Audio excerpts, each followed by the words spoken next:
Electrostatics. Electrostatics means study of charges in rest condition. Electro word normally हम लोग charges के लिए use करते हैं, जैसे इलेक्ट्रॉन वर्ड उसी से क्रिएट हुआ, और स्टैटिक मींस, स्टैटिक वर्ड आप फिजिक्स में जानते हैं, स्टैटिक एंड डायनेमिक्स, है ना। तो static means rest, means study of charges in rest condition. जब चार्जेस को आप रेस्ट कंडीशन में स्टडी करेंगे स्टूडेंट्स, तो उसी सेक्शन को, branch of physics which deals with the study of charges in rest condition is known as electrostatics. और जो नेक्स्ट चैप्टर होगा उसे आप इलेक्ट्रोडायनेमिक्स कह सकते हैं। नेक्स्ट चैप्टर में आप चार्जेस को स्टडी करेंगे ड्यूरिंग मोशन, जब चार्जेस मोशन में आ जाएंगे। इलेक्ट्रोडायनेमिक्स या चार्जेस का मोशन में आना ही करंट हो जाता है, और इलेक्ट्रिक करंट भी आप उसको बोल सकते हैं, ठीक। और फिर आप इलेक्ट्रिक करंट के साथ मैग्नेटिक के कॉन्सेप्ट आने लगेंगे, मैग्नेटिज्म का कॉन्सेप्ट आने लगेगा, और मैग्नेटिक फील्ड वगैरह की बात हम लोग करने लगेंगे और आगे बढ़ते चले जाएंगे, ठीक है। इलेक्ट्रिसिटी, मैग्नेटिज्म, ये दोनों सेक्शन साथ में पढ़ा जाता है, इसलिए उसको आप इलेक्ट्रोमैग्नेटिज्म बोलते हैं। तो इस पूरे के पूरे सेक्शन में आप चार्जेस को स्टडी करने वाले हैं इन rest condition. Okay, Neha Tiwari भी आज जुड़ चुकी हैं। Good afternoon sir, good afternoon बेटा। चार्ज को स्टडी करना है तो ऑब्वियसली चार्ज की कुछ बेसिक प्रॉपर्टीज की हम लोग जरूर बात करेंगे कि चार्ज क्या है, ठीक। और चार्ज फिजिक्स में एक स्पेशल क्वांटिटी है, एक खास तरह की क्वांटिटी, जिसको हम लोग कुछ अलग तरीके से ट्रीट करते हैं। बाकी फिजिकल क्वांटिटीज जो 11th में हम लोगों ने डिस्कस की होगी, ठीक, उससे थोड़ा सा अलग है। ओके, आवेश कुमार भी आ गए हैं और मैसेजेस आ रहे हैं। बच्चों फटाफट कंफर्टेबल हो जाइए थोड़ा सा, और मैं ये आपसे कहूँगा कि एक पेन और एक रफ कॉपी लेके बैठिए, ठीक। थोड़े बहुत कुछ माइनर कैलकुलेशंस आपको बीच में दिए जाएंगे, वो आप करिएगा, ठीक है। तो फटाफट एक पेन ले लो और एक रफ कॉपी ले लीजिए, ठीक। को बीच में अभी आज तो चूंकि इंट्रोडक्शन है तो थोड़े बहुत कैलकुलेशंस करेंगे, लेकिन आने वाले लेक्चर्स में भी जैसे जैसे हम लोग क्वेश्चंस या न्यूमेरिकल्स करेंगे तो आपके पास एक पेन और रफ कॉपी होनी चाहिए। और बच्चों ये जो लेक्चर है ये रिकॉर्डेड फॉर्म में भी आपके पास अवेलेबल रहेगा यूट्यूब पे, और अगर उसमें कहीं कोई पॉइंट आप मिस कर जाते हैं तो आप उस लेक्चर को फिर से देख सकते हैं, और फिर से एक बार देखने के बाद फिर आप अपने नोट्स फाइनली फेयर बना लेंगे। एक बार समझ लेने के बाद फाइनली नोट्स बना लेंगे, ठीक है। तो दोनों चीज़ों को ध्यान रखते हुए हम लोग चलेंगे स्टूडेंट्स। एक तो एकेडमिक आपके स्कूल का जो, ठीक, सिलेबस है उसको भी ध्यान में रखेंगे कि कौन सी चीज़ें बोर्ड्स में इंपॉर्टेंट है, कौन से डेरिवेशंस बोर्ड में इंपॉर्टेंट है, कौन से डेफिनेशंस कैसे लिखनी है, वो सारा डिस्कस करते हुए हम चलेंगे। और साथ में कॉम्पिटिटिव अप्रोच को भी फॉलो करेंगे, मतलब नीट और जेई वगैरह के लिए जैसे क्वेश्चंस पूछे जाते हैं उन न्यूमेरिकल्स को भी हम लोग साथ में ही फोकस करते हुए चलेंगे, ठीक है। दोनों चीज़ें, एकेडमिक और कॉम्पिटिटिव एग्जामिनेशन दोनों साथ में, ठीक है। तो बच्चों पेन वगैरह ले लीजिए और ठीक है, स्टार्ट करते हैं फिर। सभी लोग कंफर्टेबल हो गए? ओके, तो चार्ज को डिफाइन करेंगे। चार्ज का मतलब क्या? It is the intrinsic property of matter.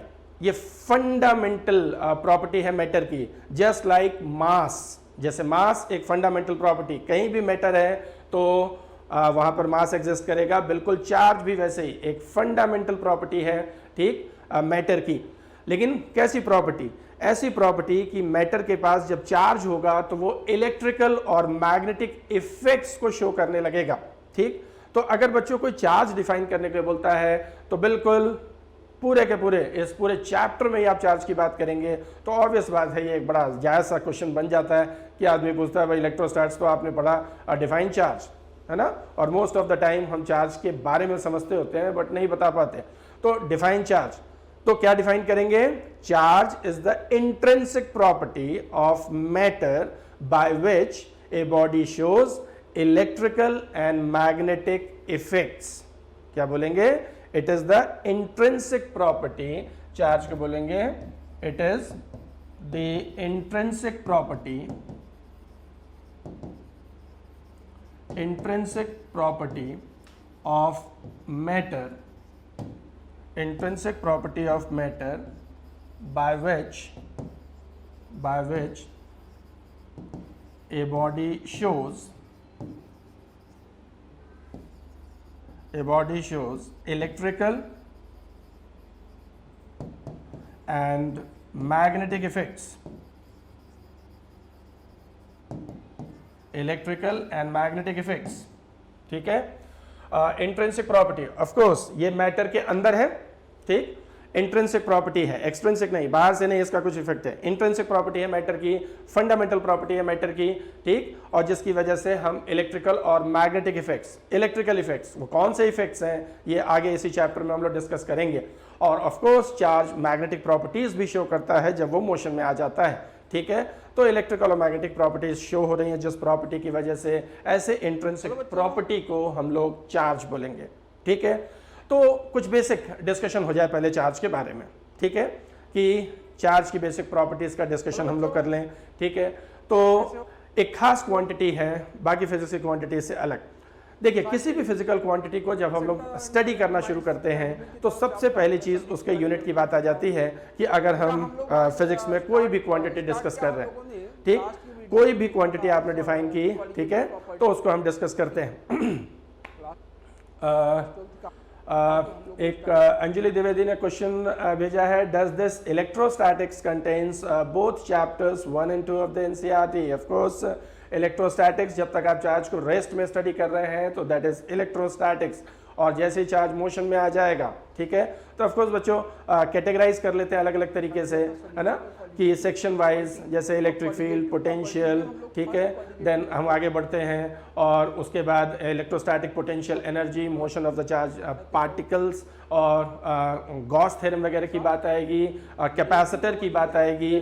तो अप टू कैपेसिटर्स, ठीक है, जब तक आप कैपेसिटर पूरी तरह डिस्कस नहीं कर लेते हैं तो अप टू कैपेसिटर्स ये इलेक्ट्रोस्टैटिक्स है।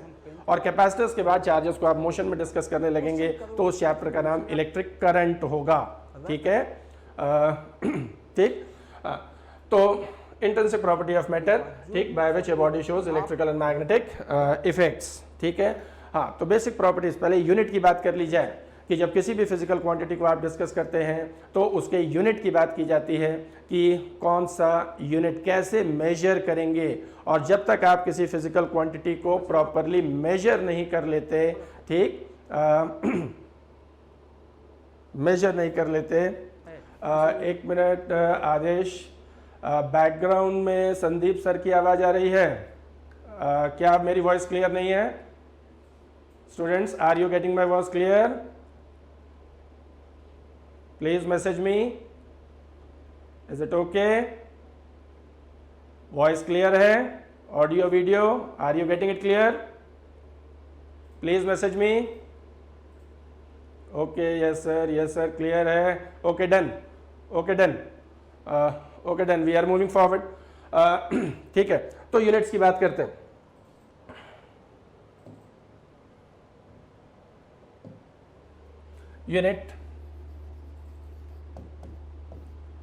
यूनिट्स ऑफ चार्ज, ठीक। First of all SI unit, ये सबको पता है। SI unit means standard international, और ये 11th में बच्चों आप लोगों ने पढ़ा होगा। SI unit means MKS version, ठीक है, एमकेएस वर्जन, ठीक। अगर बच्चों वॉइस कहीं क्लियर नहीं आ रही होगी तो प्लीज लेट मी नो, और कोई दिमाग में क्वेश्चन आता है तो प्लीज आप बिल्कुल वो जरूर भेजिए, हम लोग डिस्कस करते हैं, ठीक है। एसआई यूनिट, ठीक। तो मेजरमेंट बहुत जरूरी है कि जब आप किसी भी फिजिकल क्वांटिटी को डिफाइन करते हैं तो उसे प्रॉपर नंबर्स में आप मेजर कर सकें, ठीक है। तो बच्चों लॉर्ड केल्विन ने यह बताया कि जब आप किसी भी क्वांटिटी को नंबर्स में मेजर करते हैं तभी आप उस फिजिकल क्वांटिटी को समझते हैं, अदरवाइज उस फिजिकल क्वांटिटी के बारे में नहीं जानते। तो ऑब्वियसली फिजिक्स में हर फिजिकल क्वांटिटी का यूनिट, ठीक है। तो एसआई यूनिट, स्टैंडर्ड इंटरनेशनल, ये एमकेएस सिस्टम का ही एक्सटेंशन है, मतलब मीटर केजी सेकंड में ही और कुछ सप्लीमेंट्री यूनिट्स जोड़ दिए, ठीक, और एमकेएस सिस्टम को ही एक्सटेंड कर लिया तो उसी को स्टैंडर्ड इंटरनेशनल सिस्टम बोलते हैं। तो चार्ज का SI unit of course coulomb, इसको कैपिटल सी से डिनोट करेंगे, कूलम, ठीक है, कूलम, ठीक। ये चार्ल्स ऑगस्टिन डी कूलम के ऑनर में ये नाम रखा गया, ठीक है, चार्ल्स ऑगस्टिन डी कूलम। बच्चों ये एक फ्रेंच मिलिट्री में फिजिसिस्ट थे और बेसिकली इंजीनियर थे फ्रेंच मिलिट्री के, और फिजिक्स में इन्होंने लॉ दिया कूलम्स लॉ, जो कि पूरी तरह से न्यूटन के ग्रेविटेशनल लॉ से इंस्पायर्ड था। ठीक है, न्यूटन के ग्रेविटेशनल लॉ से इंस्पायर्ड था। अभी आगे हम लोग कूलम्स लॉ से स्टार्ट करेंगे चार्जेस को इंट्रोड्यूस करने के बाद। ठीक है, कूलम्स लॉ की बात करेंगे। तो फर्स्ट ऑफ ऑल चार्ज का ऐसा यूनिट कूलम। और फिजिक्स में बच्चों ये एक नॉर्मली ट्रेडिशन चलता रहा कि जिस फिजिसिस्ट ने जिस टॉपिक पे काम किया उसका यूनिट, है ना, जैसे फोर्स का यूनिट न्यूटन लिखते हैं, एनर्जी का यूनिट जूल लिखते हैं, है ना, टेम्परेचर का यूनिट लॉर्ड केल्विन के ऑनर में केल्विन लिखते हैं, ऐसे ही चार्ज का जो ऐसा यूनिट है ऑफकोर्स वो कूलम है। ठीक, और अगर बात सीजीएस यूनिट की करें तो सीजीएस में 2 यूनिट्स होते हैं, पहला है ESU and second one is EMU। ठीक, ये स्टूडेंट शॉर्ट फॉर्म है ESU। ESU का फुल फॉर्म होगा, ESU का फुल फॉर्म होगा इलेक्ट्रोस्टैटिक यूनिट, इलेक्ट्रोस्टैटिक यूनिट। ठीक, पूरा नहीं लिखते हैं, लंबा हो जाता है, इसलिए हमेशा शॉर्ट में लिखा जाएगा। और आगे भी जब हम लोग रिप्रेजेंट करेंगे तो ESU ही रिप्रेजेंट करेंगे और ESU ही बोल देते हैं, बट आपको फुल फॉर्म पता होना चाहिए, इलेक्ट्रोस्टैटिक यूनिट। ठीक, और इलेक्ट्रोस्टैटिक यूनिट को ही स्टैट कूलम भी बोलते हैं, स्टैट कूलम। ये भी ऑफकोर्स शॉर्ट फॉर्म है बच्चों, stat coulomb means static coulomb. Static coulomb, static coulomb क्यों नाम है अभी समझ में आता है। ESU electrostatic unit, electrostatic unit को स्टैट कूलम भी बोलते हैं और इसी को फ्रैंकलिन भी बोलते हैं। फ्रैंकलिन, ये बेंजामिन फ्रैंकलिन के ऑनर में। तो ये तीनों चीजें एक ही हैं। ठीक, अगर आपको कहीं क्वेश्चन में दिखता है ESU इलेक्ट्रोस्टैटिक यूनिट, ठीक, स्टैट कूलम, ठीक, और फ्रैंकलिन, ठीक, ये सारी चीजें एक ही हैं। ठीक है, हाँ, ये सारी चीजें एक ही हैं। और EMU शॉर्ट फॉर्म है इलेक्ट्रोमैग्नेटिक यूनिट, इलेक्ट्रोमैग्नेटिक यूनिट। ठीक है, इलेक्ट्रोमैग्नेटिक यूनिट को ही एब कूलम भी बोलते हैं, एब कूलम। एब कूलम शॉर्ट फॉर्म है एब्सोल्यूट कूलम का। ठीक, इसका पूरा नाम एब्सोल्यूट कूलम है, लेकिन इन जनरल मैंने बताया कि वो पूरा नहीं लिख के एब कूलम ही लिखा जाता है और पढ़ा जाता है। तो नोटेशंस हम लोग आगे इन शॉर्ट यही यूज करने वाले हैं। ठीक है, इलेक्ट्रोस्टैटिक यूनिट, ठीक, उसी को स्टैट कूलम या फ्रैंकलिन, इलेक्ट्रोमैग्नेटिक यूनिट या एब कूलम। ठीक है, यहाँ पे देखिए मैंने बताया कि चार्ज एक स्पेशल क्वांटिटी है और हमारे 12th का सिलेबस यहीं से स्टार्ट होता है, तो बच्चों बिल्कुल उसको ध्यान से समझने की जरूरत है। ठीक है, हाँ, तो ESU, अब देखिए SI में एक ही यूनिट है कूलम। ठीक, तो SI में तो प्रॉब्लम नहीं है। इससे पहले तक 11th में जितना आपने पढ़ा था उसमें हर फिजिकल क्वांटिटी का एक ही SI यूनिट होता था और एक ही CGS यूनिट होता था। ठीक, लेकिन चार्ज की जब हम बात करते हैं तो SI यूनिट तो एक ही है कूलम, लेकिन CGS में बात करें तो देखिए 2-2 यूनिट हो गया। ठीक है ना, 11th में ऐसी कोई क्वांटिटी नहीं थी कि एक ही सिस्टम में 2 यूनिट्स हो जाए। ठीक है, तो यहां 2-2 यूनिट्स की जरूरत क्यों पड़ गई, एक ही यूनिट से काम क्यों नहीं चल पाया, तो इसका एक्सप्लेनेशन हमें आगे मिलेगा। ठीक है, इसका एक्सप्लेनेशन हमें आगे मिलेगा जब हम लोग मैग्नेटिज्म में पहुंचेंगे, क्योंकि जो सेकेंड यूनिट है वो इलेक्ट्रोमैग्नेटिक यूनिट है। लेकिन फिलहाल ये समझ लेना जरूरी है कि कौन सा यूनिट कब अप्लाई होना है। ठीक है, तो देखिए जब आप ESU या इसकी बात करते हैं इलेक्ट्रोस्टैटिक यूनिट, तो नाम से ही क्लियर है।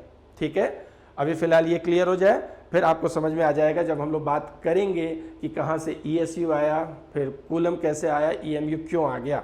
ठीक है, लेकिन फिलहाल अभी चूंकि आप शुरुआत कर रहे हैं, अभी मैग्नेटिज्म के बारे में हम ज़्यादा नहीं जानते, तो बात सीधी रखें कि ऐसा यूनिट कभी भी कोई पूछेगा तो आप बोलेंगे कूलम, और CGS में 2-2 यूनिट बोलेंगे, ESU एंड EMU। ठीक, कौन सा कब यूज़ करना है ये मैं क्लियर कर दूँ। इलेक्ट्रोस्टैटिक, ये नाम से ही क्लियर है, electrostatic unit, static means rest. तो जब तक आप चार्जेस को रेस्ट कंडीशन में स्टडी करेंगे, डिस्कस करेंगे, ठीक है, रेस्ट में, तो उस समय आप ESU यूनिट यूज करेंगे। ठीक है, और इस पूरे चैप्टर में आप इलेक्ट्रोस्टैटिक्स चार्जेस को रेस्ट में ही स्टडी करने वाले हैं। ठीक है, तो इसलिए यही यूनिट, और इसका दूसरा नाम है static coulomb. Static means rest, तो जब तक आप चार्ज को रेस्ट में स्टडी करेंगे, और ये पूरा चैप्टर ही हमारा इलेक्ट्रोस्टैटिक्स है, ठीक है, चार्ज को, तो इस पूरे चैप्टर में SI यूनिट कूलम होगा और CGS यूनिट ESU होगा। तो इसको आप तब यूज करेंगे when charges are in rest condition, clear. और इसको आप तब यूज करेंगे when charges are in motion, ठीक है। इलेक्ट्रोमैग्नेटिक यूनिट, तो कई बार हम लोग कैजुअली उसको इलेक्ट्रोमोटिव यूनिट भी बोल देते हैं, मोशन वाला यूनिट है। तो अगला चैप्टर जब आप करंट स्टडी करेंगे और तब चार्ज की अगर CGS की बात आएगी तो आप EMU यूज करेंगे, ठीक। SI में कोई प्रॉब्लम नहीं है, रेस्ट में होगा तो भी कूलम, मोशन में होगा तो भी कूलम, ठीक। CGS में दो याद रखने हैं, ESU एंड EMU, ठीक है। इतनी बात क्लियर हो गई, ये रेस्ट वाला, ये मोशन वाला। इसकी जरूरत अगले चैप्टर में आपको पड़ेगी, ठीक। अभी आपको इसकी जरूरत और इसकी जरूरत है, ठीक है। रिलेशनशिप देख ले जरा, रिलेशनशिप देख ले। रिलेशनशिप क्या है? 1 coulomb is equals to 3 into 10⁻⁹ ESU। देखिए, एक ही फिजिकल क्वांटिटी को जब अलग अलग यूनिट्स में मेजर करते हैं तो उसमें रिलेशंस, जैसे आपने लेंथ मेजर किया मीटर में, सेंटीमीटर में, तो obviously 1 metre is equals to 100 centimetre. Relation तो पता होता है कि जरूरत पड़ने पर आप उसे कन्वर्ट कर सकें, ठीक है। तो यहाँ चार्ज को जब आप कूलम, ESU और ये में मेजर कर रहे हैं तो रिलेशनशिप, तो अभी फिलहाल तो ये रिलेशनशिप आपको याद करने की जरूरत है, ठीक है। लेकिन आगे ये भी समझ में आएगा कि ये रिलेशंस आए कहाँ से, ठीक है ना। तो वो भी हम लोग बाद में आगे बढ़ते समय डिस्कस करेंगे, ठीक। तो 1 coulomb is equals to 3 into 10⁹ ESU। 1 coulomb of charge is equals to 3 into 10⁹ of electrostatic units and 1 coulomb is equals to 1/10 of EMU, ठीक है, 1/10 ऑफ EMU, ठीक। ये बिल्कुल आपको याद रखना है, ठीक है। ये बिल्कुल अभी फिलहाल आपको याद रखना है, ठीक। एज अ फैक्ट आप बिल्कुल रट लीजिए इसको, ठीक। आगे जब आगे डिस्कशंस में बढ़ेंगे, ठीक है, खासतौर से कूलम्स लॉ के जब डिस्कशन पे आएंगे तो थोड़ा सा मैं ज़रूर आपको हिंट दूंगा ये कहाँ से आया। 1 coulomb is equals to 3 into 10⁹ ESU and 1 coulomb is equals to 1/10 of EMU, ठीक है। ये याद रखना है ताकि जरूरत पड़ने पर हम आसानी से कन्वर्ट कर सकें, ठीक। अच्छा, कूलम भी चार्ज को मेजर कर रहा है, ESU भी मेजर कर रहा है, EMU भी। रिलेशन देख के आप बता सकते हैं 1 कूलम चार्ज ज्यादा होगा कि 1 ESU ज्यादा होगा कि 1 EMU ज्यादा होगा, ठीक। क्या होगा इंक्रीजिंग ऑर्डर में? सबसे ज्यादा चार्ज कौन सा होगा? टाइप करिए जरा फटाफट, मुझे बताइए। Are you getting my point? 1 coulomb charge, 1 ESU charge and 1 EMU charge, ठीक। कौन सा ज्यादा अमाउंट ऑफ चार्ज को रिप्रेजेंट करेगा इंक्रीजिंग ऑर्डर में? सबसे बड़ा वाला कौन सा? सबसे बड़ा कौन सा? सबसे ज्यादा 1 EMU। Prabhat Keshari, obviously, very good. 1 EMU is equals to 10 coulombs. अच्छा, किसी भी यूनिट के पहले जितना बड़ा नंबर होता है इसका मतलब वो यूनिट उतनी छोटी है, ठीक है।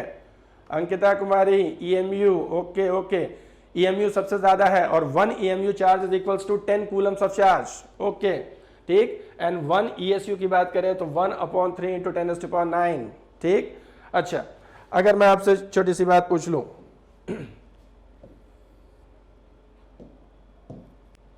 अगर मैं आपसे एक छोटी सी बात पूछ लूं, अगर 1 EMU चार्ज और 1 ESU चार्ज का रेशियो पूछा जाए आपसे, what is the ratio of 1 EMU and 1 ESU charge? बड़ा कॉमन सा फैक्ट है, अक्सर पूछा जाता है ये, what is the ratio of 1 EMU and 1 ESU charge? हाँ, ठीक है, आपके मैसेज से मैंने ये पॉइंट पकड़ लिया। सबसे ज्यादा charge 1 EMU, second one is coulomb 1 EMU सबसे ग्रेटर है, देन कूलम, और सबसे छोटा 1 ESU, ठीक।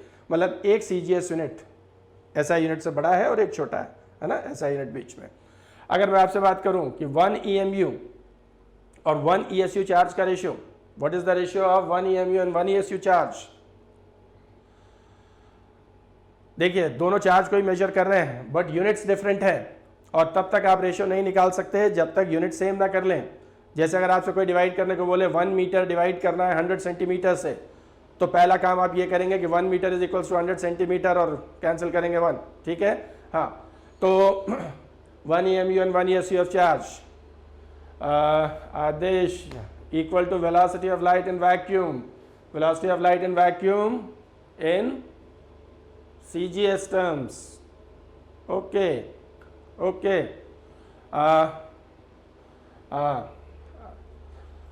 Adesh, velocity of light in vacuum, but you should mention velocity of light in vacuum in CGS, ठीक।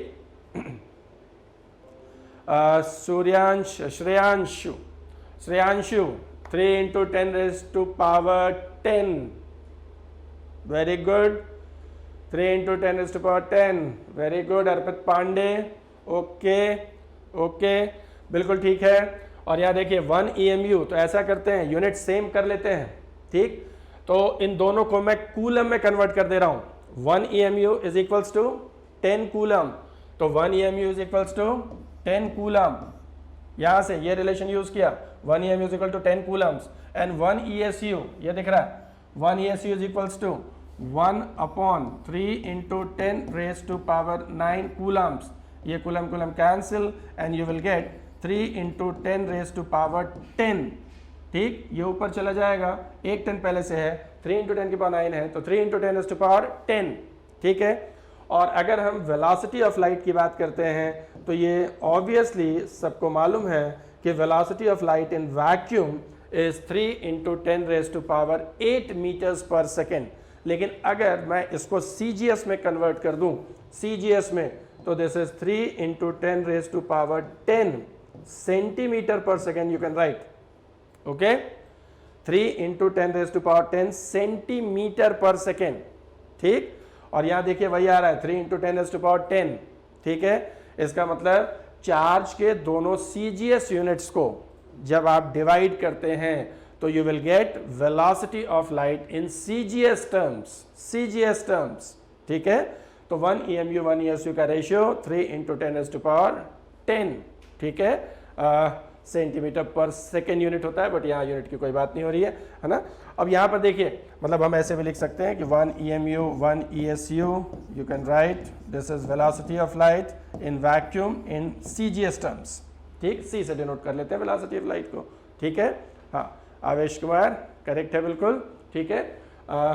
1 EMU 1 ESU का रेशियो, ठीक है, ये velocity of light in vacuum. और ये बच्चों को एक्सीडेंटली नहीं आ गया, जैसे जैसे आप इलेक्ट्रोमैग्नेटिज्म में आगे बढ़ेंगे तो आप यही देखेंगे कि जब भी इलेक्ट्रिसिटी और मैग्नेटिज्म साथ में आता है तो हमें इलेक्ट्रोमैग्नेटिक वेव्स की प्रॉपर्टीज दिखती हैं। और इलेक्ट्रोमैग्नेटिक वेव्स, लाइट भी एक इलेक्ट्रोमैग्नेटिक वेव है ना। तो ये जैसे जैसे आगे हम लोग बढ़ेंगे तो हम लोग आगे देखेंगे, तो चूंकि ये इलेक्ट्रोमैग्नेटिक यूनिट है, इलेक्ट्रोस्टैटिक यूनिट है, मैग्नेटिक स्टैटिक यूनिट आया तो वो velocity of light electromagnetic waves की प्रॉपर्टीज को रिप्रेजेंट करने लगेगा, ठीक है। इतनी बात क्लियर है, यूनिट क्लियर हो गया। तो फिजिक्स में जब आपसे पूछा जाए कि यूनिट क्या है, तो ऐसा यूनिट कूलम है, और CGS यूनिट, ठीक, ESU एंड EMU, ठीक है। कुछ बच्चों हम लोग अलग अलग सिचुएशन के हिसाब से भी कुछ यूनिट्स अपने हिसाब से बना लेते हैं, ठीक है। हाँ, लेकिन वो बाय डेफिनेशन हम लोग तो यही यूज़ करेंगे। जैसे इलेक्ट्रोकेमिकल यूनिट यूज़ कर लेते हैं, जैसे हम लोग केमिस्ट्री पढ़ रहे हैं, इलेक्ट्रोलिसिस पढ़ रहे हैं, ठीक। तो वहाँ पर हमें बात ज़रूरत पड़ती है कि भाई अगर 1 mole of charge 1 mole of electrons है, ठीक, 1 मोल इलेक्ट्रॉन अगर पास कर रहा है ना, तो कितना चार्ज वो पोजेस करेगा, ठीक है। तो वहाँ पर हम लोग इलेक्ट्रोकेमिकल यूनिट की बात कर लेते हैं, फैराडे बोलते हैं जिसको, ठीक है, विच इज़ 96500 आप यूज़ करते हैं। खैर वो आप केमिस्ट्री में सीखेगा, ठीक है, वो यहाँ बताने की ज़रूरत नहीं है, ठीक। तो वो तो सिचुएशंस के हिसाब से हम लोग है ना बना लेते हैं। खैर तो लेकिन जो स्टैंडर्ड कंडीशंस है वो ये, ठीक है। तो ये यूनिट्स की बात हो गई, आगे बढ़ते हैं कुछ प्रॉपर्टीज़ की बात हो जाए।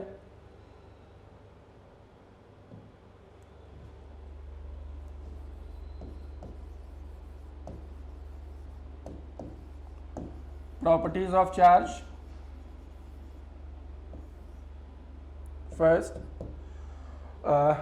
ये बात हो चुकी है कि इस पूरे चैप्टर में हम लोग चार्ज को ही डिस्कस करेंगे, ठीक। तो ऑब्वियस बात है कि चार्ज को हम लोग ज़रा ध्यान से समझ लें, ठीक, कि उसकी बेसिक प्रॉपर्टीज़ क्या हैं, वो फिजिक्स की बाकी क्वांटिटीज से डिफरेंट कैसे है, ठीक है। तो प्रॉपर्टीज़ ऑफ चार्ज, पहला सबसे पहली चीज़, किसी भी क्वांटिटी को फिजिक्स में जब आप डिस्कस करते हैं, चार्ज को डिस्कस कर रहे हैं, ठीक, तो हम ये जानने की कोशिश करते हैं कि वो स्केलर है या वेक्टर है, ठीक। तो ऑब्वियसली चार्ज कैसा क्वांटिटी है, scalar in nature. Charge is a scalar quantity,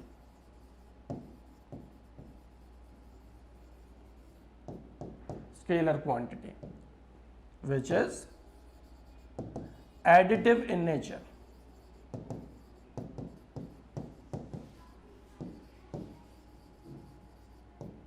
ठीक। स्केलर क्वांटिटी एडिटिव नेचर मतलब सिंपली स्केलर क्वांटिटी है तो डायरेक्शन का कोई चक्कर नहीं है और आप उसे नंबर्स की तरह से, है ना, कंबाइन कर सकते हैं, नंबर्स की तरह से ऐड कर सकते हैं, ठीक है। बिल्कुल 5 कूलम है, 3 कूलम है, आप सिंपली जैसे नंबर्स ऐड करते हैं, कोई वेक्टर जैसी बात नहीं है, स्केलर क्वांटिटी है, ठीक है।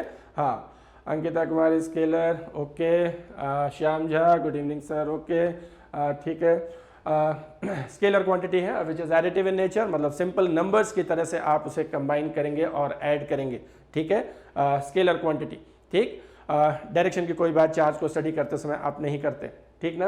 हाँ, सेकेंड प्रॉपर्टी पे आ जाते हैं और यहाँ पर ज़रा ध्यान दीजिएगा बच्चों, जब भी हम चार्ज को रिप्रेजेंट करते हैं तो ऑब्वियसली दो डिफरेंट टाइप के चार्जेस हैं, पॉजिटिव एंड नेगेटिव, ठीक है। लेकिन यहाँ ध्यान रखिएगा ज़रूर कि पॉजिटिव और नेगेटिव का मतलब ये बिल्कुल मैथमेटिक्स मत लगा दीजिएगा कि पॉजिटिव मतलब बड़ा और नेगेटिव मतलब छोटा, जैसे नंबर लाइन के हिसाब से होता है, ठीक है। तो बड़ा या छोटा नहीं होता, ये नेचर को रिप्रेजेंट करता है, ठीक है ना। शुरुआत में जब ग्रीक लोगों ने चार्जेस को पहचाना, ठीक, जो ग्रीक के लोग थे उन्होंने कुछ सिंपल ऑब्जर्वेशंस लिए कि दो चीज़ों को रब करते हैं तो वो छोटी छोटी चीज़ों को अट्रैक्ट करने लगता है, ठीक। ये हम लोगों ने बचपन में भी किया होगा कि जैसे किसी स्केल को बाल में रगड़ लिया, कागज़ के छोटे छोटे टुकड़ों के पास ले गए तो वो अट्रैक्ट करता है। ऐसे ही कुछ फिनोमिनाज ग्रीक लोगों ने देखे और ऐसे ही फिनोमिनाज को देखते हुए, ठीक, ये क्यूरियोसिटी हुई कि आखिर ऐसा होता क्यों है। तो पता लगा कि रब करने से चीज़ें चार्ज हो जाती, ठीक है। और रब करने से जब चीज़ें चार्ज हो जाती हैं, ठीक है, तो ये जानने की क्यूरियोसिटी हुई कि चार्ज कितने तरह के होंगे। तो पता लगा चार्ज 2 तरह के होते हैं, ठीक है। और उस समय ग्रीक लोगों ने उनको नाम दिया रेजिनस एंड विट्रस, ठीक। एक तरह के चार्ज को रेजिनस बोला और दूसरे तरह के चार्ज को विट्रस बोला। फिर जैसे जैसे आगे बढ़ते गए हम चार्ज के बारे में सीखते गए, ठीक है ना।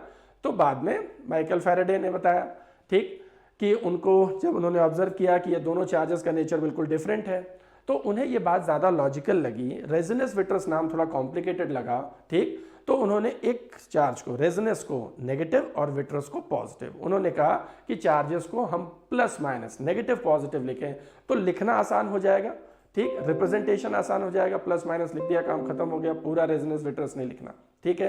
तो इसीलिए जब आप जैसे +5 कूलम चार्ज लिख रहे हैं और -5 कूलम चार्ज लिख रहे हैं तो +5 कूलम मतलब विट्रस टाइप का चार्ज है और -5 मतलब रेजोनेंस टाइप का चार्ज है और इन दोनों में कोई कंपैरिजन नहीं है, ठीक है। ये दोनों अलग अलग तरह के चार्जेस हैं, ऐसा नहीं है कि प्लस है तो ज़्यादा है और माइनस है तो कम, ठीक। ये सिर्फ नेचर को रिप्रेजेंट करता है, ठीक है, सिर्फ नेचर को रिप्रेजेंट करता है। पॉजिटिव ये एक टाइप अलग है, नेगेटिव एक टाइप अलग है, ठीक है ना। ये ध्यान रखिएगा, ठीक। इसलिए मैंने बताया अभी हम पॉजिटिव नेगेटिव ना लिख रहे होते तो नंबर लाइन की बात ही नहीं आती, हम रेजोनेंस विट्रस कह रहे होते तो भाई अलग अलग हम ऑब्वियसली समझ रहे होते, तब हम बिल्कुल कंपेयर नहीं करते।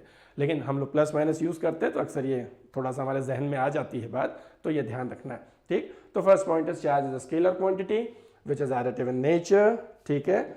आगे बढ़ते हैं, second one, second property, charge is invariant. इस वर्ड पर ध्यान दीजिएगा, charge is invariant. Invariant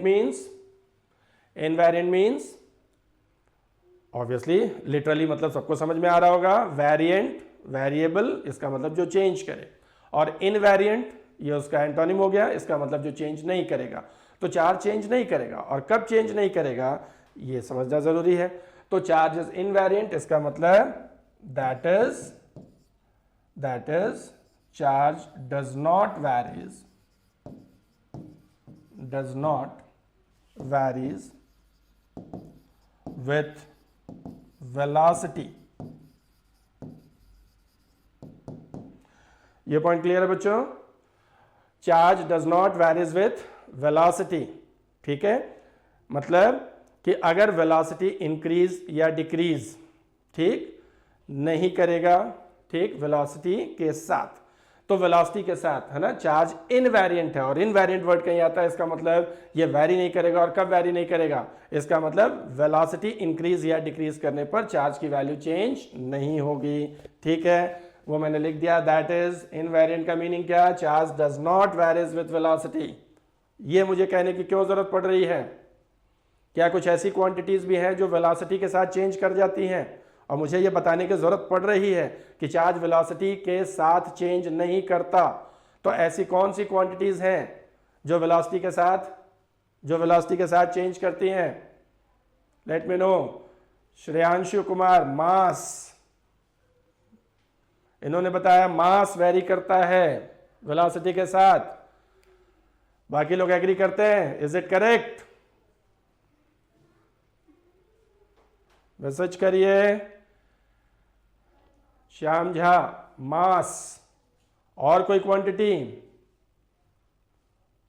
Anjali Dwivedi, yes sir, okay. Mass के अलावा भी कोई आप जानते हैं? ठीक है, I am getting the answer. Mass बोल रहे हैं आप, कुछ और भी है क्या? अतुल मिश्रा ने कुछ नई बात बोली, टाइम। क्या टाइम भी वेलोसिटी के साथ चेंज कर जाता है? क्या टाइम का जो रेट है, क्या वेलोसिटी ज्यादा या कम करने से टाइम धीरे या तेज हो जाएगा? Atul Mishra is claiming, Atul Mishra claim कर रहे हैं टाइम भी है जो वेलोसिटी के साथ चेंज करेगा। अर्पित पांडे, मास। और आवेश Kumar, charge remains constant. Okay आवेश, वो तो लिखा ही है बोर्ड पे, चार्ज इज कांस्टेंट। ओके, और कुछ? मुझे दो आंसर्स मिले। मास वेरी करता है वेलोसिटी के साथ और टाइम वेरी करता है। Anything else? कुछ रह तो नहीं गया? Shivam Singh, yes sir, time change होगा। ओके ओके, कब चेंज होगा? चलिए मैं आपकी बात मान लेता हूं कि मास चेंज होगा, टाइम चेंज होगा। कौन सा फिनोमेना उसके पास है? विच थ्योरी एक्सप्लेन्स दिस? कौन सी थ्योरी इस बात को एक्सप्लेन करती है? ओके, आदेश ने एक चीज पूरी कर दी। मास और टाइम आ चुका था, इन्होंने बताया length, that means mass length time, MLT, fundamental quantities जो 11th में हम लोग पढ़ते थे, MLT। हाँ, मैं ये जानना चाह रहा था कि कौन सी थ्योरी इस बात को एक्सप्लेन करती है, किसके बेसिस पे आप ये बोल पा रहे हैं कि मास चेंज करता है, लेंथ चेंज करता है, टाइम चेंज करता है? किसके बेसिस पे? आदेश ने आंसर बताया, एनीवन एल्स?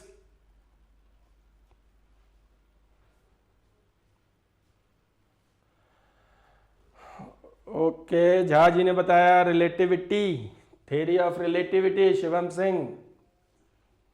ओके, चलिए तो मैं शॉर्ट में बता देता हूं। बिल्कुल ठीक जा रहे हैं बच्चों हम लोग। थ्योरी ऑफ रिलेटिविटी, ठीक है, बिल्कुल सही जा रहे हैं। Theory of relativity explains this. देखिए, एल्बर्ट आइंस्टीन ने, ऑब्वियसली एल्बर्ट आइंस्टीन का नाम आपने जरूर सुना होगा। तो एल्बर्ट आइंस्टीन ने इन 1912, ठीक, आज से 108 साल पहले एग्जैक्टली, ठीक है, तो 1912 में एल्बर्ट आइंस्टीन 4 थ्योरीज लेके आए। ठीक है, 4 थ्योरीज लेके आए एल्बर्ट आइंस्टीन। ठीक, कौन कौन सी थ्योरीज लेके आए? ठीक, पहला लेके आए स्पेशल थ्योरी ऑफ रिलेटिविटी। ठीक, दूसरा energy mass equivalence, E is equal to MC square, E is equal to MC square. ये फॉर्मूला जरूर आप लोगों ने देखा होगा, E is equal to MC square. Einstein का नाम आता है, ये फॉर्मूला आता है। ठीक, इसको क्या बोलते हैं? E for energy, M for mass, energy mass equivalence, energy mass equivalence. ठीक है, लगभग लोगों ने आंसर दिया, अर्पित पांडे, योगिता, और ठीक है वो भी थ्योरी ऑफ रिलेटिविटी बिल्कुल रिएक्ट कर रहे हैं, ठीक है। आवेश कुमार कुछ गलत डायरेक्शन में जा रहे हैं। Rate of change of displacement called velocity, we are not discussing velocity और डेफिनेशन ऑफ वेलोसिटी, ये बच्चों काइनेमेटिक्स, ये तो 11th में आपने पढ़ा, ठीक। हम कुछ और बात कर रहे हैं, ठीक है। E is equal to mc square, इसको Avesh please, are you there? So time is inversely, no no no, Avesh please मेरी बात को आप ध्यान से सुनिए, यहाँ देखिए, ठीक है, बाकी लोग भी जरा ध्यान से देख लीजिए, ठीक। E is equal to mc square, तो इसको एनर्जी मास इक्विवेलेंस बोलते हैं। मैं क्या बात कर रहा था कि एल्बर्ट आइंस्टीन है ना 1912 में, ठीक, 4 थ्योरीज एक साथ लेके आए। तो पहला था थ्योरी ऑफ रिलेटिविटी, दूसरा था एनर्जी मास इक्विवेलेंस, ठीक। Energy mass equivalence means energy and mass are equivalent to each other, mass is the condensed form of energy, ठीक। अगर कहीं पर भी मास है तो वहां बहुत ज्यादा एनर्जी है और m मास एनर्जी में कन्वर्ट होगा तो is equal to mc square. और बच्चों तीसरी थ्योरी लेके आए वो concept of dark energy and dark matter in space, और चौथा वो लेके आया करस्पॉन्डेंस थ्योरी, ठीक है। और ये चारों थ्योरीज जब वो लेके आए, ठीक है, तो ऑब्वियसली उस टाइम के हिसाब से उनकी थ्योरीज अपने समय से बहुत ज़्यादा आगे थी और वो चारों में से कोई भी थ्योरी लोगों को समझ में नहीं आई, ठीक, क्योंकि उनकी जो थ्योरीज थी वो अपने टाइम से बहुत आगे की थ्योरीज थी जो उन्होंने अपनी इमेजिनेशंस के बेसिस पे बताया। तो ही वॉज सो जीनियस, इसलिए एल्बर्ट आइंस्टीन को हम लोग इतना महान मानते हैं और फिजिक्स पढ़ते समय ज़रूर थोड़ा सा टाइम उनके बारे में ज़रूर जानने में देते हैं, ठीक है। तो उनके बारे में कहा जाता है कि he is one of the most influential physicist या most genius physicist of all time. ना उनसे पहले उनसे कोई महान फिजिसिस्ट था, ना उनके टाइम में, और कहने वाले ये भी कहते हैं कि आने वाले टाइम में कोई पैदा भी नहीं हो सकता। तो जो उन्होंने थ्योरीज दी, उन थ्योरीज को समझने में हमें, है ना, करीब करीब 100 साल लग गए, डार्क मैटर और डार्क एनर्जी कॉन्सेप्ट को। तो हम लोग एक पॉइंट पे आते हैं, बाकी बातों में डिटेल में डिस्कस करेंगे बाद में, ठीक है। तो पहली बात मैं ये कह रहा हूं कि आइंस्टीन ने थ्योरी ऑफ रिलेटिविटी में क्या बताया। उन्होंने बताया थ्योरी ऑफ रिलेटिविटी में कि हर चीज रिलेटिविस्टिक अप्रोच रखता है। अगर फ्रेम की वेलोसिटी चेंज हो जाएगी, ठीक है, अगर फ्रेम की वेलोसिटी चेंज हो जाएगी, जैसे उन्होंने कहा कि अगर आप किसी जगह है, किसी फ्रेम में है और वो बहुत हाई वेलोसिटी से चलेगा, तो ऐसी सिचुएशन में मास, लेंथ और टाइम, ये तीनों फंडामेंटल क्वांटिटीज बदल जाएंगी।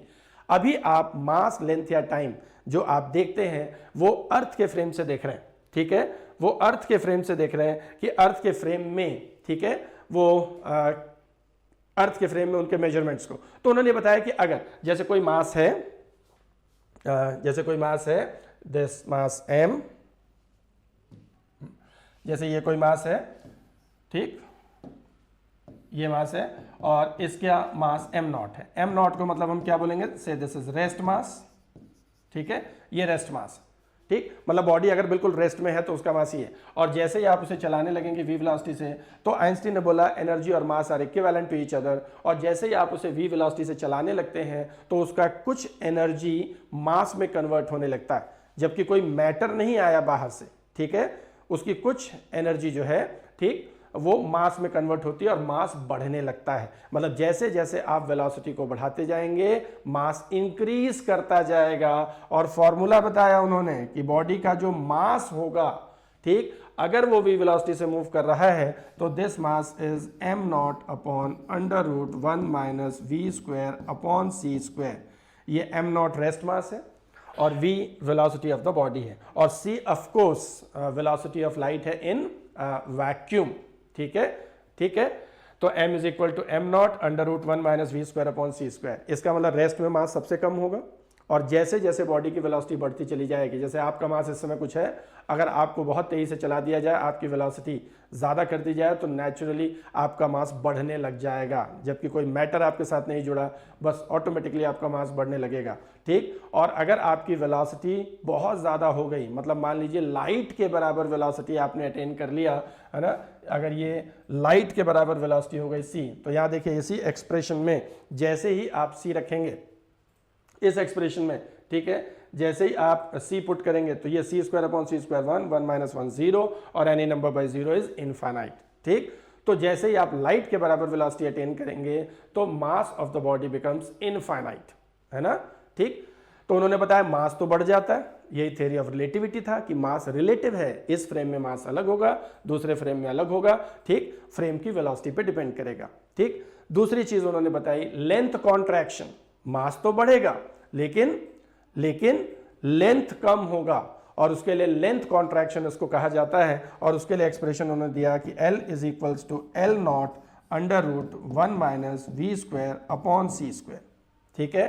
L नॉट ऑब्वियसली रेस्ट वाला लेंथ, जैसे ये मार्कर, अब ये रेस्ट में है तो इसकी लेंथ कुछ होगी, और जैसे ही आप इसे चलाना शुरू करेंगे तो ये कॉन्ट्रैक्ट हो जाएगा, मतलब ये छोटा दिखने लगेगा, मास कम होने लगेगा, और लाइट के बराबर अगर वेलोसिटी हो गई तो लेंथ देखिए यही क्वांटिटी या डिवीजन में है या मल्टीप्लिकेशन में है, ठीक है। और लाइट के बराबर वेलोसिटी होते ही ये क्या हो जाएगा, 0, और length of the body becomes 0, ठीक है। तो लेंथ कम होगा, मास बढ़ेगा, और लाइट की वेलोसिटी अटेंड करते ही लेंथ 0 हो जाएगा और मास इनफाइनाइट। और तीसरी इंटरेस्टिंग चीज उन्होंने टाइम डायलेशन, इसको बच्चों बोलते हैं टाइम डायलेशन। तीसरी बात उन्होंने ये बताई कि टाइम, ठीक है, टाइम भी रिलेटिव है, ठीक है। टाइम को भी, ये भी फ्रेम के हिसाब से चेंज होता है, अगर वेलोसिटी बढ़ती जाएगी तो टाइम स्लो होता जाएगा, ठीक, और बहुत ज्यादा लाइट के बराबर वेलोसिटी हो जाए तो टाइम रुक जाएगा, और इसको टाइम डायलेशन के लिए t is equal to t naught under root 1 minus v square upon c square, और टी नॉट का मतलब 2 इंटरवल्स के बीच में रेस्ट में टाइम, ठीक, और वेलोसिटी बढ़ने पर वो टाइम स्लो होता चला जाएगा, ठीक, और लाइट के बराबर वेलोसिटी अटेन करने पर, ठीक है, टाइम रिड्यूस हो जाएगा, मतलब टाइम बिल्कुल रेस्ट में आ जाएगा, ठीक है। तो ये 3 चीजें है ना, ये तो थ्योरी ऑफ रिलेटिविटी एक्सप्लेन करता है। और ये देखिए MLT फंडामेंटल क्वांटिटीज थी, 11th में आपने पढ़ा था, ठीक है, और अब इनसे जो मिलकर क्वांटिटीज बनती हैं उनको आप डिराइव्ड क्वांटिटीज बोलते हैं, ठीक है, डिराइव। तो ऑब्वियसली जब ये वेलोसिटी पे डिपेंड कर रहा है तो 11th में जितनी क्वांटिटीज आपने पढ़ी थी वो सब वेलोसिटी के हिसाब से चेंज हो जाएगी, तो सब वेरिएंट है। लेकिन चार्ज की हम बात करें तो चार्ज आइंस्टीन की थ्योरी ऑफ रिलेटिविटी को फॉलो नहीं करता, ठीक, ये थ्योरी ऑफ रिलेटिविटी को फॉलो नहीं करता। इसका मतलब कि अगर किसी बॉडी पर चार्ज, ठीक, अगर इस बॉडी पर चार्ज 2 कूलम है और आप इसे चलाना शुरू करें तो मास जरूर चेंज हो जाएगा, ठीक, डायमेंशंस उसके चेंज हो जाएंगे, लेकिन उस बॉडी पे चार्ज अगर 2 कूलम्स का है तो वो उतना ही मेंटेन रहेगा, ठीक। तो मैंने पहले बताया कि चार्ज एक स्पेशल क्वांटिटी है, उसका बिहेवियर फिजिक्स की बाकी क्वांटिटीज थोड़ा अलग। तो बाकी क्वांटिटीज आइंस्टीन की थ्योरी ऑफ रिलेटिविटी को फॉलो करता है लेकिन चार्ज नहीं फॉलो करता। इसका मतलब हम ये कह सकते हैं कि Q रेस्ट में जितना होगा उतना ही Q मोशन में होगा, ठीक। यहां मैंने लिख दिया Q during rest is equals to Q during motion.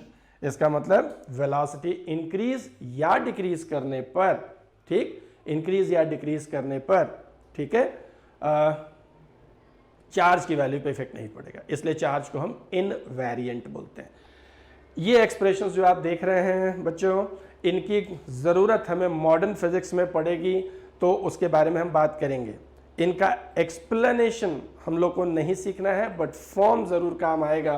तो ये जो आप देख रहे हैं, ठीक, जब मॉडर्न फिजिक्स पढ़ेंगे तो इस फॉर्मूले को मैं याद दिलाऊंगा, और लेंथ कॉन्ट्रैक्शन का फॉर्मूला याद रखिएगा, ठीक। इस पे क्वेश्चंस एक दो बार पूछे गए हैं एग्जामिनेशंस में कि 1 मीटर लॉन्ग स्टिक है और अगर उसकी वेलोसिटी 0.8 c है, ठीक, तो बताइए उसका लेंथ कितना ऑब्जर्व होगा, ठीक है।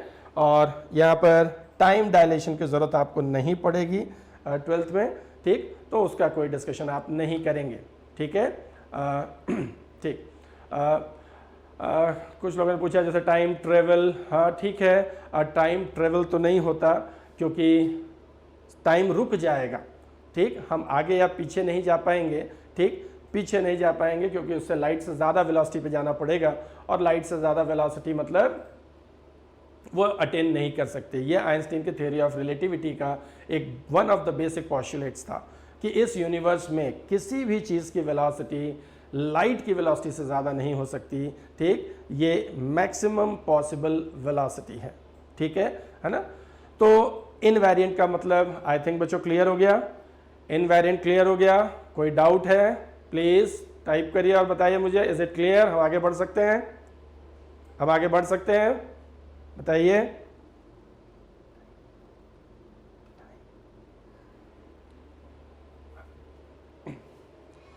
हाँ क्लियर है। Atul Mishra thank you sir. This yes sir, ठीक है ठीक है ठीक है। शिवम सिंह को मज़ा कुछ ज़्यादा आ रहा है, मज़ा कम लिया जाए, ध्यान दिया जाए। Prabhat Keshari yes sir. Ghulam Gaus yes sir, okay okay. Shyam Jha ठीक है ठीक है। तो आगे बढ़ते हैं बच्चों, फिर नेक्स्ट प्रॉपर्टी पे आ जाते हैं फटाफट। नेक्स्ट वन,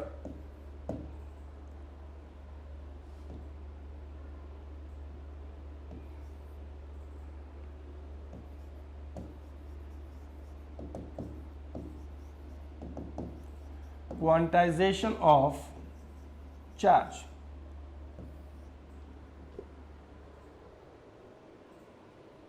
ठीक, क्वांटाइजेशन ऑफ चार्ज।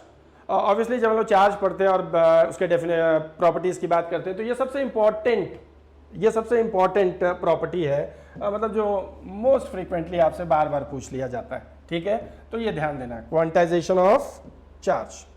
ठीक है, क्वांटाइजेशन ऑफ चार्ज क्या?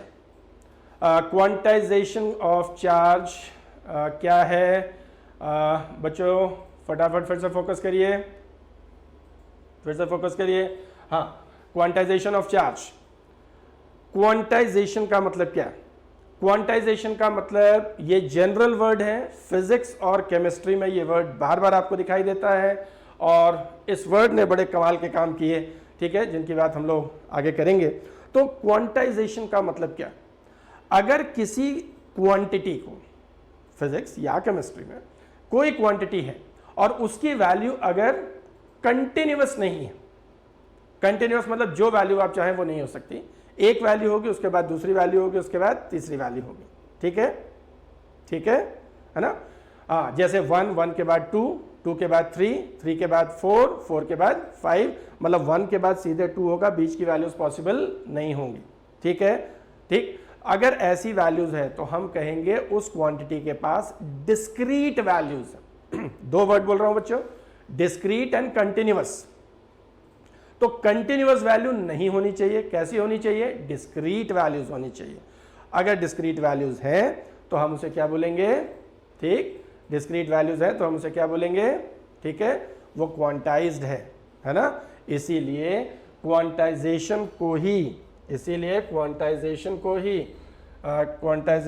ही डिस्क्रीट नेचर ऑफ चार्ज भी बोला जाता है। ठीक, तो क्वांटाइजेशन वर्ड की जगह कई बार ये दिखता है, डिस्क्रीट नेचर ऑफ चार्ज। ठीक है, तो डिस्क्रीट नेचर ऑफ चार्ज का मतलब क्या हो गया? डिस्क्रीट नेचर ऑफ चार्ज का मतलब क्या हो गया? ठीक, जैसे डिस्क्रीट का मतलब पहले सिंपली आप समझ लीजिए, जैसे अगर कोई वैल्यू है, जैसे अभी हम लोग बात करें कि भाई कितने स्टूडेंट्स लाइव क्लास में जुड़े हुए हैं। ठीक है, तो अगर मैंने काउंट किया कि भाई कितने जुड़े हुए हैं, 50 स्टूडेंट्स आते हैं, 60 स्टूडेंट्स आते हैं, तो अगर मैं आपसे काउंटिंग पूछूं तो आपने बताया कि 60 स्टूडेंट्स हैं। ठीक, किसी ने बताया 61 है, किसी ने बताया 62 है, लेकिन अगर किसी ने बताया 60.2 स्टूडेंट्स हैं, ठीक, तो ऑब्वियसली आप ये कहेंगे 60.2 स्टूडेंट्स क्या होता है? या तो 60 होगा या तो 61 होगा। इसका मतलब नंबर ऑफ स्टूडेंट्स, ठीक, वॉचिंग दिस वीडियो, ठीक, वो या तो 60 होगा या 60 के बाद अगली चॉइस 61 है और 61 के बाद 62 है, 62 के बाद 63 है, बीच की वैल्यूज पॉसिबल नहीं है। ठीक है, तो इसका मतलब number of students watching this video ये डिस्क्रीट है ना? कुछ भी नहीं लिख सकते, 60.2, 60.3 ऐसा नहीं लिख सकते आप। ठीक, कंटिन्यूअस नहीं है। ठीक है, बिल्कुल ऐसे ही अगर डिस्क्रीट नेचर होगा तो हम उसे बोलते हैं वो क्वांटिटी क्वांटाइज्ड है। और बच्चों क्वांटाइजेशन की बात, सबसे पहले क्वांटाइजेशन की बात किसने की? तो सबसे पहले क्वांटाइजेशन की बात मैं थोड़ा सा डिस्कस कर दूं। ये वर्ड ही सबसे पहली बार किसने यूज किया? नील बोर ने। ये वर्ड सबसे पहली बार किसने यूज किया? नील बोर ने। ठीक है, बोर ने यूज किया। ठीक, तो नील बोर ने कहाँ यूज किया? नील बोर का हम लोग क्यों नाम जानते हैं? ठीक है, स्ट्रक्चर ऑफ एटम, है ना? तो एटम के स्ट्रक्चर को एक्सप्लेन किया। तो बच्चों सबसे पहले क्या था कि जब लोग एटम के बारे में हमने समझना शुरू किया कि सब्सटेंसेस किस चीज़ के होते हैं, फिर हमें समझ में आया, ठीक है, फिर हमें ये समझ में आया कि भाई एटम्स या मॉलिक्यूल्स के, फिर ये एटम होता कैसा होगा, ठीक है। तो शुरुआत में एक रफ मॉडल आया कि भाई एटम जो होता है उसमें पॉजिटिव नेगेटिव चार्जेज होते हैं, है ना, प्लम पुडिंग मॉडल, ठीक। जैसे हम लोग गर्मी में अभी वाटरमेलन तरबूजा खाते हैं तो तरबूजे की तरह होता है, जैसे रेड रेड मैटर का मतलब पॉजिटिव चार्ज और उसी में सीड्स होते हैं, तो उसको कहते थे लोग उसी में इलेक्ट्रॉन रैंडमली धसे हुए। बाद में रदरफोर्ड आए, गोल्ड फॉयल एक्सपेरिमेंट उन्होंने किया और उन्होंने बताया कि एटम ऐसा नहीं, एटम के बीच में क्या होगा, न्यूक्लियस है और सारा पॉजिटिव चार्ज न्यूक्लियस में है और इलेक्ट्रॉन्स रिवॉल्व करेंगे, ठीक है, उसके चारों तरफ, ठीक है। ये तो उन्होंने बता दिया अपने गोल्ड फॉयल एक्सपेरिमेंट से रदरफोर्ड ने। लेकिन प्रॉब्लम क्या आई, ठीक, कि अगर इलेक्ट्रॉन्स रिवॉल्व कर रहे हैं तो सर्कुलर मोशन हो रहा है और मैक्सवेल ने यह बात बताई कि हर एक्सिलरेटेड चार्ज एनर्जी रेडिएट करता है। इसका मतलब कि अगर ये एनर्जी रेडिएट करेगा इलेक्ट्रॉन तो एनर्जी कम होती जाएगी और कुछ देर के बाद वो न्यूक्लियस में गिर जाएगा और फिर सारे पॉजिटिव नेगेटिव चार्ज मिल जाएंगे। लेकिन ऐसा नहीं होना चाहिए था।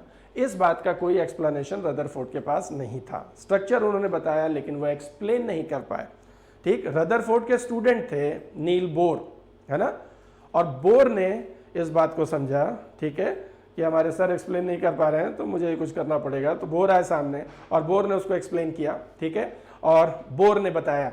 तो बोर ने ये एक्सप्लेन किया कि वो कुछ खास तरह के ऑर्बिट्स में इलेक्ट्रॉन्स जो होते हैं वो कुछ खास तरह के ऑर्बिट्स में घूमते हैं जिनको स्टेशनरी ऑर्बिट बोला गया, और ये प्रूफ किया उन्होंने कि ऐसे ऑर्बिट्स में घूमने पर वो एनर्जी रेडिएट नहीं करेगा, ठीक। ये कुछ स्टेशनरी वेव के कॉन्सेप्ट है, उसमें हम लोग डिटेल में नहीं जा रहे हैं। लेकिन उन्होंने क्या बताया कि इलेक्ट्रॉन्स ऐसे ही ऑर्बिट में रिवॉल्व करेगा जिसमें उसका एंगुलर मोमेंटम MVR, ठीक, ये h/2 पाई का इंटीग्रल मल्टीपल होगा, ठीक है।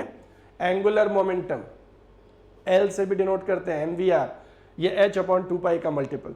इसका मतलब इलेक्ट्रॉन का एंगुलर मोमेंटम 1h/2 पाई होगा या 2h/2 पाई होगा या 3h/2 पाई होगा, ठीक, और ऐसे ही 4h/2 पाई होगा। मीन्स या तो एंगुलर मोमेंटम इलेक्ट्रॉन की इतनी होगी या इतनी होगी या इतनी होगी, ठीक है, बीच की वैल्यू पॉसिबल नहीं। और यहीं से वर्ड पहली बार बच्चों क्वांटाइजेशन का आया, ठीक है, कि क्वांटिटी कोई भी ज़रूरी नहीं है कि जो वैल्यू हो वही एक्वायर कर ले। तो क्वांटाइजेशन वर्ड पहली बार बोर ही लेके आए और ये नया शब्द था उस समय के लिए। और उन्होंने बताया कि एंगुलर मोमेंटम की वैल्यू इसके बाद यही होगी, बीच की वैल्यू नहीं हो सकती इलेक्ट्रॉन्स के पास, मीन्स एंगुलर मोमेंटम क्वांटाइज। और बच्चों यही क्वांटाइजेशन वर्ड बाद में एल्बर्ट आइंस्टीन ने फोटो इलेक्ट्रिक इफेक्ट के एक्सप्लेनेशन के लिए दिया कि लाइट की जो एनर्जी होती है वो छोटे छोटे एनर्जी पैकेट्स के फॉर्म में, है ना, लाइट चलता है और उन एनर्जी पैकेट्स को उन्होंने फोटोन बोला, ठीक है, उन एनर्जी पैकेट्स को फोटोन बोला। और एक फोटोन की एनर्जी h न्यू, है ना। इसका मतलब सरफेस पे लाइट इंसिडेंट होगी तो या तो एक फोटोन या तो दो फोटोन, ठीक है। तो एनर्जी जो होगी वो h न्यू का इंटीग्रल मल्टीपल होगा। यही आइंस्टीन ने फोटो इलेक्ट्रिक इफेक्ट में बताया, h न्यू। इसका मतलब कि सरफेस पे जब लाइट एनर्जी इंसिडेंट होगी तो वो 1h न्यू होगी, 2h न्यू होगी या 3h न्यू होगी। 1.5 1.2 h न्यू लाइट एनर्जी हो ही नहीं सकती, ठीक है ना। तो ये क्वांटाइजेशन का ही सहारा उन्होंने लिया। बिल्कुल वैसे ही चार्ज की बात करें तो सबसे छोटा चार्ज इलेक्ट्रॉनिक चार्ज, ठीक है, सबसे छोटा कौन सा, इलेक्ट्रॉन। इलेक्ट्रॉन को हम ये मानते हैं कि वो फर्दर डिविजिबल नहीं है, ठीक, इलेक्ट्रॉन को उससे छोटा नहीं तोड़ा जा सकता, ठीक, सबसे स्मॉलेस्ट पार्ट है ना। तो अब अगर आप किसी बॉडी से इलेक्ट्रॉन्स को लेते हैं या इलेक्ट्रॉन्स को देते हैं, ठीक, तो उस पर जो चार्ज होगा या तो वो इलेक्ट्रॉनिक चार्ज E के बराबर होगा या 2E होगा या 3 होगा, यानी इलेक्ट्रॉनिक चार्ज के इंटीग्रल मल्टीपल में होगा, ठीक है। आइदर पॉजिटिव और नेगेटिव, दो तरह का होता ही है, ठीक है ना। तो अब देखिए जब बात क्वांटाइजेशन की आती है तो क्वांटाइजेशन में जो सबसे छोटी वैल्यू होती है, जैसे एंगुलर मोमेंटम का सबसे छोटा वैल्यू h/2 पाई, तो इसको बच्चों 1 क्वांटा बोलते हैं। सबसे स्मॉलेस्ट वैल्यू क्वांटाइजेशन का क्वांटा, जिसके मल्टीपल में वैल्यूज आगे चलती चली जाएंगी, ठीक है ना। क्वांटा h/2 पाई, ठीक है। तो एंगुलर मोमेंटम का क्वांटा h/2 पाई हो गया, ठीक। और अगर इसकी बात करें, ठीक, 1h न्यू 2h न्यू, इसका मतलब एनर्जी का क्वांटा h न्यू हो गया, ठीक। इसी तरह से चार्ज का क्वांटा क्या होगा, E, ठीक। तो तो अगर कोई आपसे डिफाइन करने को बोलता है क्वांटाइजेशन ऑफ चार्ज, तो क्या बोलेंगे, क्या बोलेंगे बच्चों, charge on a body is always integral multiple of electronic charge. ठीक, यानी smallest charge available in nature is E, electronic charge. ठीक है, इलेक्ट्रॉनिक चार्ज सबसे छोटा चार्ज है जो नेचर में एग्जिस्ट करता है। ठीक, इससे छोटा चार्ज नेचर में एग्जिस्ट नहीं करता। ठीक है ना। यशराज ने इलेक्ट्रॉनिक चार्ज की वैल्यू बताई 1.6 इंटू 10⁻⁻19 कूलम। Very good. और ये तो अभी हम लोग बार बार यूज करेंगे, इलेक्ट्रॉन प्रोटॉन ही, ये पूरे सिलेबस में ही चलता रहेगा। ठीक है, हाँ, तो इसका मतलब किसी भी बॉडी पे जो चार्ज होगा, ठीक, वो कैसा होगा, Ne। ठीक, E stands for electronic charge. ठीक है, और E की जो वैल्यू है ऑब्वियसली 1.6 इंटू 10⁻⁻19 कूलम्स। ठीक है, ये इलेक्ट्रॉनिक चार्ज, और यही नेचर का सबसे छोटा चार्ज है। One quanta of charge you can say. इसका मतलब किसी बॉडी पे भी जो चार्ज होगा वो +- E हो सकता है, देन +-2E हो सकता है, देन +-3E हो सकता है, ऐसे। ठीक है, ऐसे ही बढ़ता जाएगा। ठीक, तो इंटीग्रल, ये एन इंटीजर है, तो integral value of electronic charge. ठीक है, ऐसे चार्जेस नेचर में एग्जिस्ट नहीं कर सकते, जैसे आप कहें 1.2E चार्ज, ठीक है, या आप कहें 2/5E चार्ज, या 0.1E चार्ज, या आप कहें 10⁻⁻2E चार्ज। तो इस तरह के चार्जेस नेचर में एग्जिस्ट नहीं करते। ठीक, ऐसे चार्जेस नेचर में कभी मिल ही नहीं सकते। ठीक है, इस पूरे यूनिवर्स में ऐसे चार्जेस एग्जिस्ट नहीं करते। स्मॉलेस्ट चार्ज कौन सा है, इलेक्ट्रॉनिक चार्ज है। ठीक है, और चार्जेस हमेशा उसी के मल्टीपल्स में ही चलेंगे, यानी चार्ज आपको चाहिए तो या तो E, या तो 2E, या तो 3, बीच में पॉसिबल नहीं, क्योंकि इलेक्ट्रॉन को ब्रेक नहीं कर सकते। अगर आप कहें कि मुझे 1.5 इलेक्ट्रॉन का चार्ज चाहिए तो 1 और आधा नहीं मिलेगा, 1 या 2। ठीक, क्योंकि इलेक्ट्रॉन ब्रेक नहीं हो सकता। ठीक है, हाँ। एक बात बच्चों, यहाँ पे मेरे ख्याल से क्वांटाइजेशन क्लियर हो गया वर्ड। हाँ, यहाँ पर एक चीज़ मैं और डिस्कस कर दूँ कि फर्दर जो रिसर्चर्स थे वो ये शो करते हैं, फर्दर रिसर्चर्स ये शो करते हैं कि जो इलेक्ट्रॉन्स होते हैं, अभी मैं बोल रहा हूँ कि इलेक्ट्रॉन्स सबसे छोटा चार्ज है E।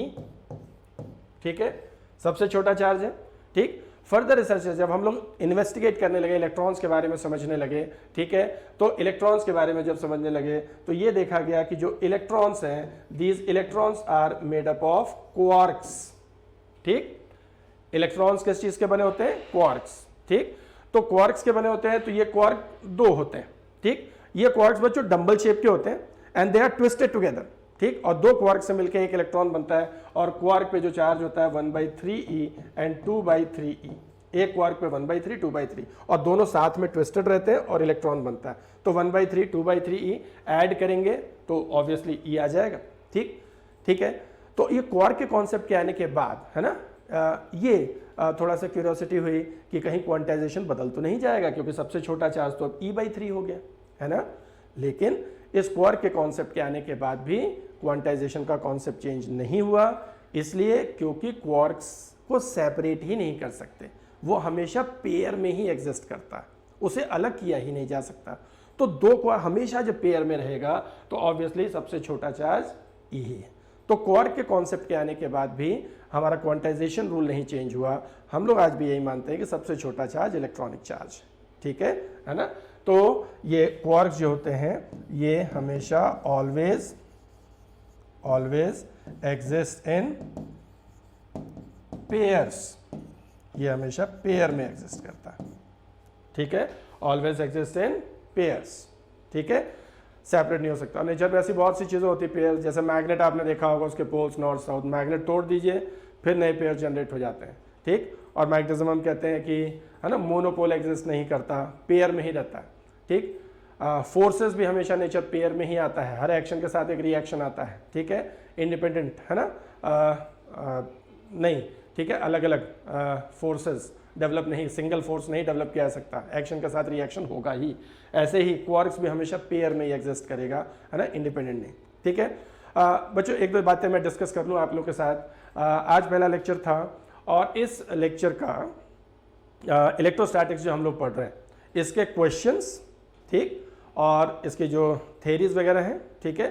तो इसका जो असाइनमेंट और प्रॉब्लम शीट्स हैं, ठीक, ये हम आपको पीडीएफ में दे देंगे, ठीक है। उसके लिए बच्चों आप मुझे व्हाट्सएप पे अपना नाम लिख के, क्लास लिख के, ठीक है, मुझे व्हाट्सएप पे आप मैसेज कर दीजिएगा। तो इस फर्स्ट चैप्टर का जो पीडीएफ है, ठीक है, मटेरियल है, वो मैं आपको दे दूंगा, ठीक है। और कोई भी डाउट हो या प्रॉब्लम हो, ठीक, तो मैं अपना नंबर अभी बता रहा हूँ, ठीक, उस पर आप व्हाट्सएप कर देंगे। बट व्हाट्सएप करेंगे तो अपना नाम और ज़रूर ये बता देंगे आप कौन सी क्लास के स्टूडेंट हैं, ठीक है। तो अगर टॉपिक से रिलेटेड होगा तो हम लोग क्लास में डिस्कस करेंगे। बच्चों अभी हम लोग वीक में 3 क्लासेस लाइव चलाएंगे। आज ट्यूसडे है पहला क्लास, ठीक, देन कल नहीं होगा, थर्सडे को होगा, और Saturday, Tuesday Thursday Saturday TTS में होगा, और संडे को प्रॉब्लम सॉल्विंग क्लास होगी। जो हम लोग 3 दिन पढ़ेंगे वो संडे को प्रॉब्लम सॉल्विंग।